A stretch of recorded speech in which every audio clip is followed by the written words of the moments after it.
کے بعد دعا عہد کی تلاوت کی جائے ہر نماز کے بعد. چھٹے امام امام جعفر صادق علیہ الصلوۃ والسلام فرماتے ہیں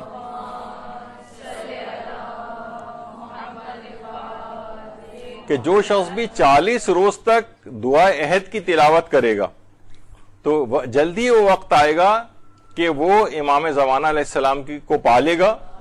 اللہم صلی علی محمد وعلی محمد. اور اگر وہ دنیا سے رخصت ہو گیا یعنی مر گیا اگر وہ، تو جب امام کا ظہور ہوگا تو اس کو دوبارہ زندہ کیا جائے گا اور وہ ان کے انصار و اعوان کے اندر شامل ہوگا. اور اس کلمات کے جو دعا عہد ہے اس کے ایک ایک جو فقرہ ہے، اس کے ایک ایک کلمے کے بدلے میں 1,000 نیکیاں اس کے نامہ اعمال میں لکھی جاتی ہیں اور 1,000 گناہ محو اس کے نامہ اعمال سے کیے جاتے ہیں. یہ دعا عہد ہے. تو یہ فرماتے ہیں کہ 40 روز تک وہ فرماتے ہیں ایسا زبردست آپ کی روح کے اندر ایک انقلاب یہ چیزیں جو ہیں پیدا کرتی ہیں. تو دعا عہد کی 40 روز تک فرماتے ہیں کہ ہر نماز کے بعد دعا عہد کی تلاوت کو روزانہ کیا جائے. کوشش کریں کہ دعا عہد ایک صفحے کی، آپ نے دیکھا کہ اتنے زیادہ کوئی ایسا مسئلہ نہیں ہے اس کو یاد کرنا. اور 5ویں چیز یہ بیان کی کہ ہر صبح اور رات 11 مرتبہ سورہ توحید کا ہدیہ امام زمانہ علیہ السلام کو پیش کیا جائے.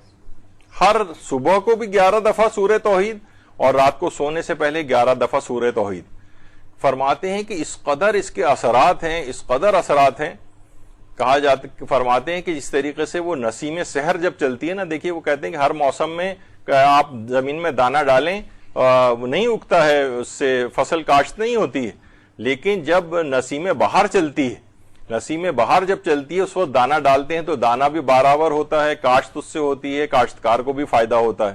تو کہا یہ روزانہ آپ یہ دانہ ڈالیں گے نا صبح اور رات کو 11 مرتبہ سورہ توحید کا اور اس کا ہدیہ امام زمانہ علیہ السلام کو پیش کریں گے تو روح کے اندر ایک انقلاب برپا ہو جائے گا، ایک عجیب و غریب انقلاب برپا ہو جائے گا. خاص طور پہ فرماتے ہیں اگر دعا عہد کو بھی اس کے ساتھ شامل کر لیا جائے، یعنی دعا عہد تو جو آپ نے نمبر 4 پہ ابھی سنی، دعا عہد اور اس کے ساتھ 11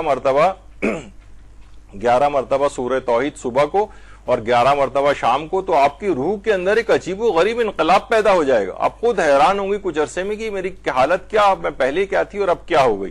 یہ وہ شخص بتا رہے جو 100 سال تک اس میدان کا شہسوار ہے، علمی دنیا کا، روحانیت کا. وہ آپ کو سمجھے پوری اس کو سمیٹ کر 6 جملوں کے اندر آپ کو بیان کر رہا ہے کہ آپ کو کیا کرنا ہے. ہر صبح اور شام کو 11 مرتبہ سورہ توحید کا ہدیہ اور اس کے ساتھ کیا ہے، دعا عہد کی تلاوت. اور فرماتے ہیں چھٹی اور آخری چیز یہ کہ دن بھر میں 100 مرتبہ سورہ اخلاص کی تلاوت کریں اور اس کا ہدیہ امام زمانہ علیہ السلام کو پیش کریں. دن بھر میں 100 مرتبہ.